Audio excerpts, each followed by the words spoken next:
All right, you've asked about the dog door.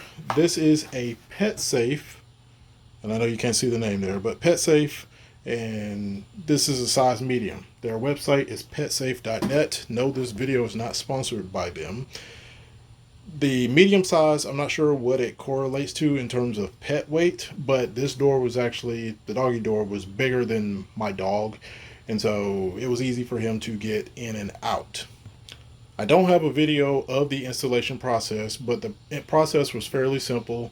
It had a template in the box with it, and so you put the template up against the door, you draw your lines around where the template is, and then you cut, a hole in where the template is marked.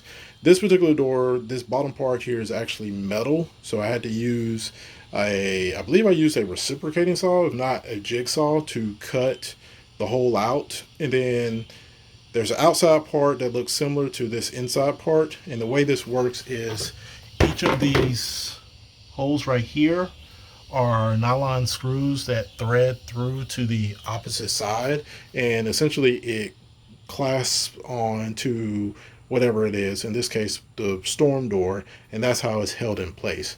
Now if you have a thicker door like an interior door, it does come with like some spacers to fill that gap between the inside and outside. You just have to position them in place before you tighten it down. Now this one also, even though it's in the storm door and I use the main door to close it off, if you don't want to use that, you can use this cover that also comes with it, and that's what I do now. So